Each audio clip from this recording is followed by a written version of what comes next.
तो साथियों नमस्कार और स्वागत है आप सभी का हमारे यूट्यूब चैनल स्टडी सर्किल में। और इस वीडियो में हम बात कर रहे हैं राष्ट्रपति के बारे में और राष्ट्रपति से संबंधित जो अनुच्छेद हैं हमारे भारतीय संविधान में उससे, साथ ही साथ जो राष्ट्रपति की शक्तियां हैं, यानी कि जो राष्ट्रपति जो अपने शक्तियों को निभाता है, जिनमें शामिल है कार्यकारी शक्तियाँ, विधायी शक्तियाँ, वित्तीय शक्तियाँ, न्यायिक शक्तियाँ, कूटनीतिक शक्तियाँ, सैन्य शक्तियाँ और आपातकालीन शक्तियाँ, इन सभी के बारे में। तो जो हमारे भारतीय संविधान में राष्ट्रपति से संबंधित जो मुख्यतः अनुच्छेद हैं वह अनुच्छेद 52 से लेकर 62 तक हैं, यानी कि कुल 11 अनुच्छेद हैं। जहां अनुच्छेद 52 यह बताता है कि भारत का एक राष्ट्रपति होगा।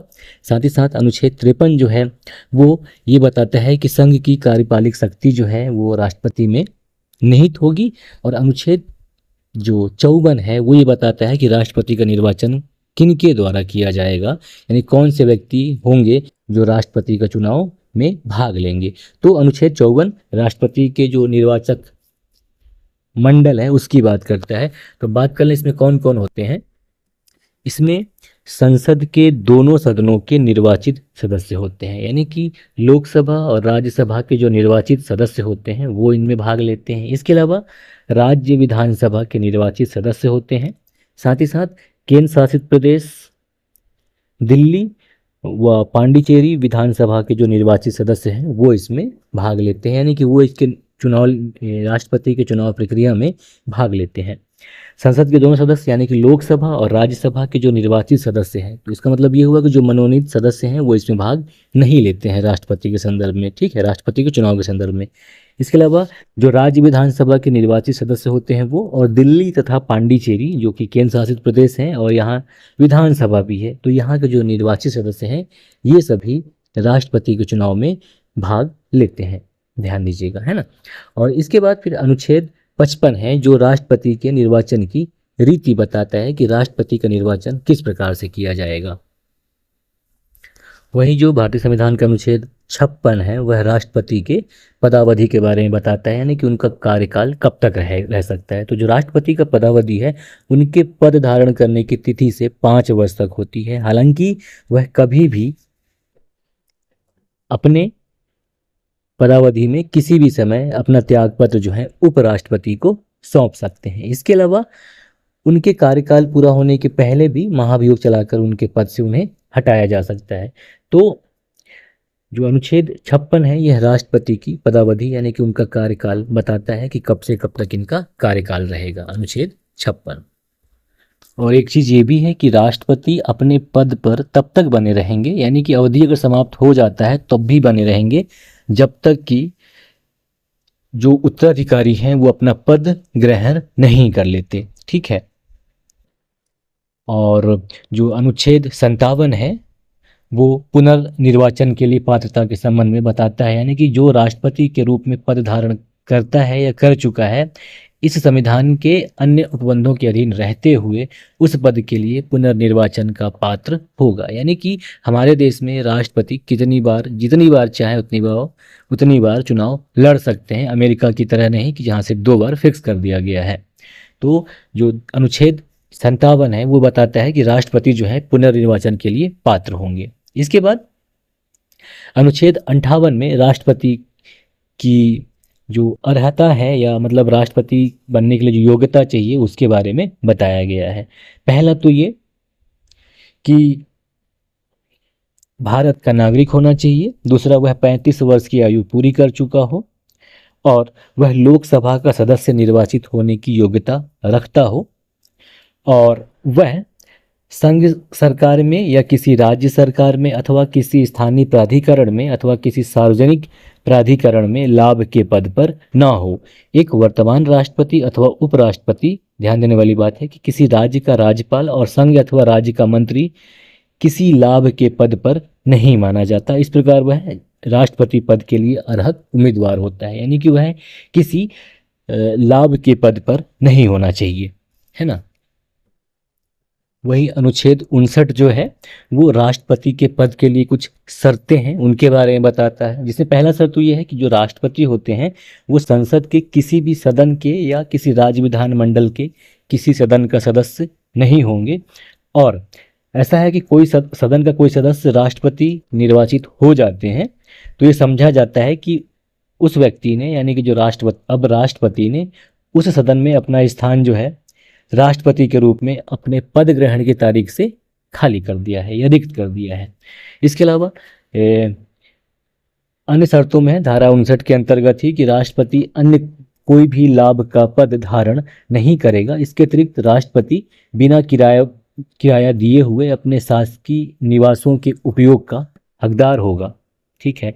और राष्ट्रपति की उपलब्धियां और भत्ते उनकी पदावधि के दौरान कम नहीं किए जाएंगे। ठीक है। और जो अनुच्छेद 60 है, यह राष्ट्रपति के द्वारा शपथ या प्रतिज्ञान का जो शपथ है उसके बारे में बताता है। तो प्रत्येक राष्ट्रपति और प्रत्येक ऐसा व्यक्ति जो राष्ट्रपति के रूप में कार्य कर रहा है या उसके कार्यों का निर्वहन करता है, अपना पद ग्रहण करने से पहले भारत के मुख्य न्यायाधीश या उनकी अनुपस्थिति में सर्वोच्च न्यायालय के उपलब्ध ज्येष्ठतम, यानी जो सबसे सीनियर जज हों, सीनियर न्यायाधीश हों, उनके सामने शपथ लेंगे और उस पर अपने हस्ताक्षर करेंगे। ठीक है। शपथ लेते हैं वो कि मैं अपना नाम, फिर ईश्वर की शपथ लेता हूँ कि मैं श्रद्धापूर्वक भारत के राष्ट्रपति के पद का कार्यकाल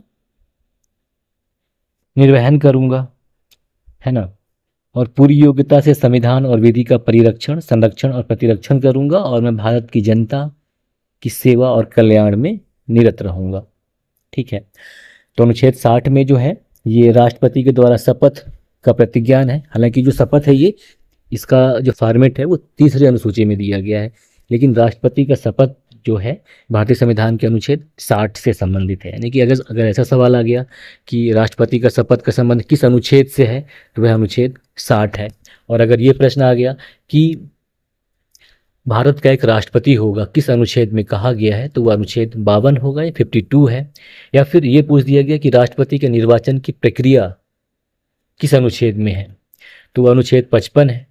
और राष्ट्रपति का पदावधि या कार्यकाल के संबंध में का संबंध किस अनुच्छेद से है, तो वह अनुच्छेद 56 है। ठीक है। और अब अनुच्छेद 61 की बात कर लें, जो कि राष्ट्रपति पर महाभियोग प्रक्रिया चलाने की बात करता है। यानी कि अनुच्छेद 61 के तहत राष्ट्रपति पर महाभियोग की प्रक्रिया चलाई जाती है। तो यानी कि देखिए, संविधान के अतिक्रमण के लिए, संविधान का अतिक्रमण करने पर, या ये कहें कि संविधान का उल्लंघन करने पर महाभियोग चलाकर राष्ट्रपति को उनके पद से हटाया जा सकता है। हालांकि जो संविधान का उल्लंघन है, इसका इस वाक्य को परिभाषित नहीं किया गया है, और यह जो है धारा मतलब अनुच्छेद 61 में है कि राष्ट्रपति पर महाभियोग चलाने की प्रक्रिया के बारे में जो वर्णन है वो संविधान के अनुच्छेद 61 में दिया गया है ना। और ये जो महाभियोग के आरोप हैं, ये संसद के किसी भी सदन में प्रारंभ किए जा सकते हैं, और इन आरोपों पर सदन के 1/4 सदस्यों के हस्ताक्षर होने चाहिए और राष्ट्रपति को 14 दिन का नोटिस देना चाहिए। ठीक है ना। तो ये एक प्रकार का क्वासी जुडिशियल प्रक्रिया है। महाभियोग जो है संसद की एक क्वासी जुडिशियल न्यायिक प्रोसेस है ना। अब यहाँ पे ध्यान देना है कि जब राष्ट्रपति के ऊपर जब महाभियोग चलाया जाता है, तो संसद के दोनों सदनों के नामांकित सदस्य, यानी कि जिनका चुनाव हुआ था, जिन्होंने चुनाव में भाग नहीं लिया था, जो जैसे लोकसभा में कुछ सीट जो नामांकित होते थे, हालांकि उसे खत्म कर दिया गया है अब, और राज्यसभा में कुछ लोग जो चुने जाते हैं विधि मतलब कला और विज्ञान से, कला और समाज के क्षेत्र मतलब कला और समाज सेवा के क्षेत्र से जो 12 लोगों का चयन किया जाता है राष्ट्रपति के द्वारा, मतलब जिनका मनोनीत किया जाता है, तो वो लोग जब महाभियोग की प्रक्रिया होती है तो वो इस प्रक्रिया में भाग ले सकते हैं। और राज्य विधानसभा के निर्वाचित सदस्य, और यानी कि जितने भी राज्य विधानसभा हैं देश में, साथ ही साथ केंद्र शासित प्रदेश में दिल्ली और पांडिचेरी केंद्र शासित प्रदेश के जो विधानसभा के सदस्य हैं, इस महाभियोग प्रस्ताव में भाग नहीं लेते हैं। मतलब जिन्होंने राष्ट्रपति के चुनाव में भाग लिया था, यानी कि सिर्फ लोकसभा और राज्यसभा के पास ये शक्ति होता है कि राष्ट्रपति के ऊपर जब महाभियोग की प्रक्रिया लगाई जाएगी तो इस पर वो अपना मतदान करेंगे। राज्य विधानसभा के पास ये अधिकार नहीं होता है। ठीक है। और हमारे देश में आज तक किसी भी राष्ट्रपति पर महाभियोग नहीं चलाया गया है। ठीक है। अब अनुच्छेद 62 की बात कर लें कि राष्ट्रपति के पद में रिक्ति को भरने के लिए निर्वाचन करने का समय और आकस्मिक रिक्ति को भरने के लिए निर्वाचित व्यक्ति की पदावधि, अनुच्छेद 62 है जो उनसे संबंधित है कि जब उनका पद खाली हो जाए तब क्या होगा। तो राष्ट्रपति का पद जो है मतलब निम्न प्रकार से रिक्त होता है। पहला तो ये कि उनका 5 साल का कार्यकाल समाप्त हो जाए। दूसरा, जब वो त्याग पत्र दे दें। तीसरा ये कि या तो उनको महाभियोग प्रक्रिया के द्वारा पद से हटा दिया जाए या फिर उनकी मृत्यु हो जाए, या फिर ऐसा हो कि अपना पद ग्रहण करने के लिए अर्हक न हो, यानी कि निर्वाचन ही उनका अवैध हो जाए, तो भी ऐसा है कि उनका जो पद है वो खाली हो जाएगा। अनुच्छेद 62 में है, ये बताया गया है। मतलब जब पद रिक्ति हो जाएगी तो उस तारीख के बाद जितना जल्दी हो सके 6 महीना बीतने से पहले पद भरने के लिए, यानी कि फिर से नया चुनाव किया जाएगा 6 महीना के भीतर। ठीक है।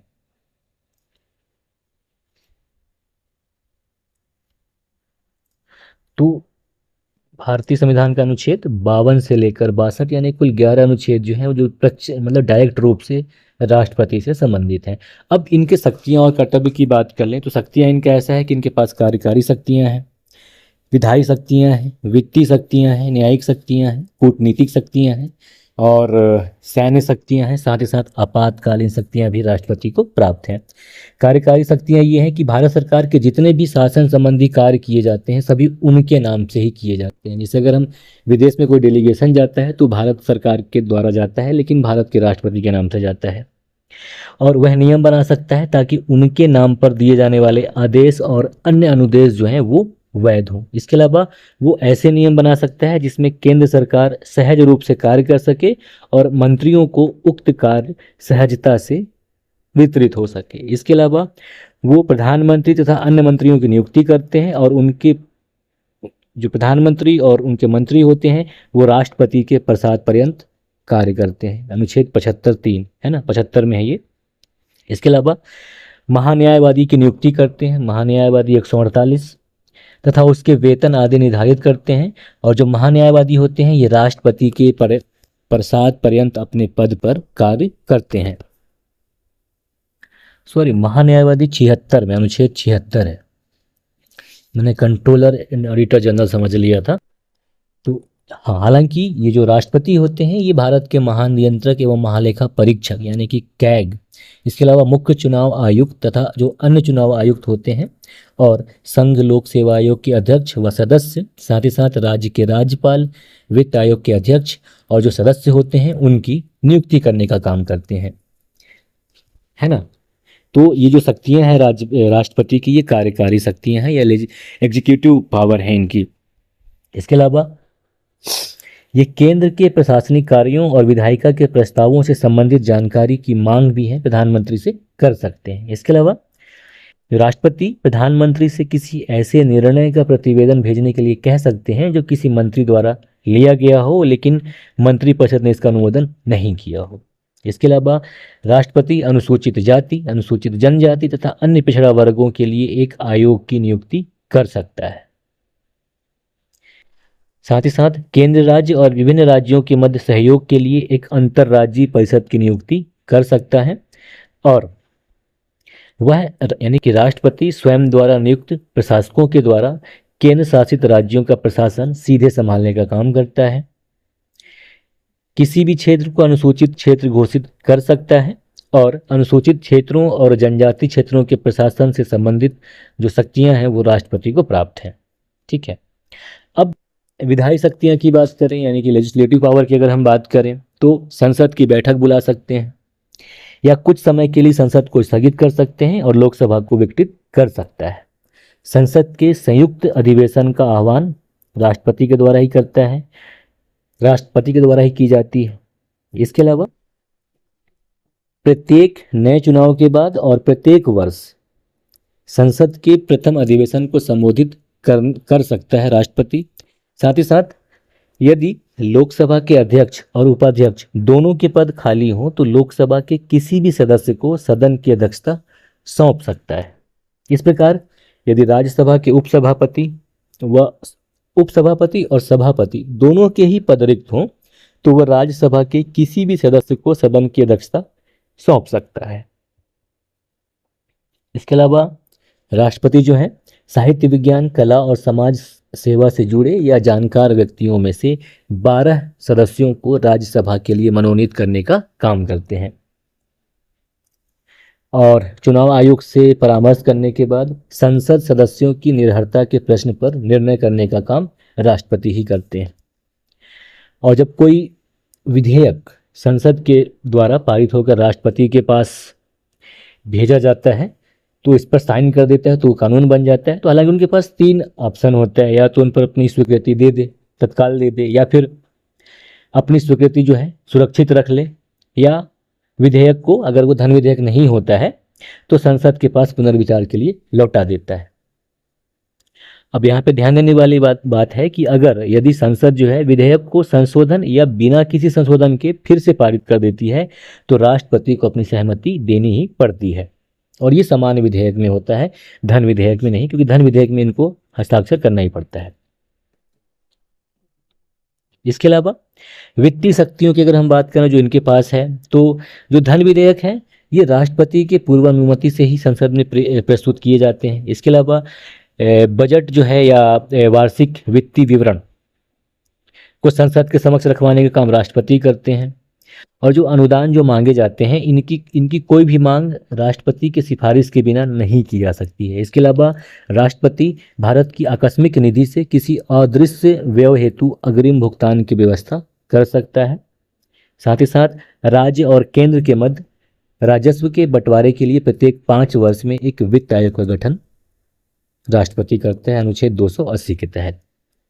अब न्यायिक शक्तियाँ की अगर हम बात करें तो न्यायिक शक्तियाँ कुछ इस प्रकार से है कि वह सर्वोच्च न्यायालय के मुख्य न्यायाधीश और उच्चतम न्यायालय और उच्च न्यायालय के न्यायाधीशों की नियुक्ति करता है। साथ ही साथ वो उच्चतम न्यायालय से किसी विधि या तथ्य पर सलाह ले सकता है, परंतु उच्चतम न्यायालय की यह सलाह राष्ट्रपति पर बाध्यकारी नहीं होती है। इसके अलावा राष्ट्रपति किसी अपराध के लिए दोष सिद्ध किसी व्यक्ति के लिए जो दंडादेश है उसको निलंबित, माफ या परिवर्तित कर सकता है, या दंड में ऐसा हो कि क्षमादान दे सकता है या प्राणदंड को स्थगित कर सकता है और राहत और माफी प्रदान करने का काम कर सकता है। और ऐसे सभी मामलों में जिनमें जो सजा है सैन्य न्यायालय के द्वारा दी गई हो उसमें भी राष्ट्रपति क्षमा दे सकता है।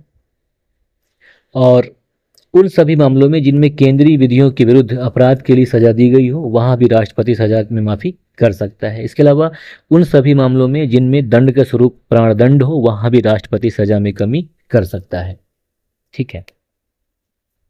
इसके अलावा राष्ट्रपति को कूटनीतिक शक्तियां प्राप्त हैं, सैन्य शक्तियां प्राप्त हैं और आपातकालीन शक्तियां भी प्राप्त हैं, है ना। तो ये था राष्ट्रपति के संबंध में एक संक्षिप्त विवरण, जानकारी जो कि 1 लाइनर था। आई होप ये आपके वीडियो काम आए।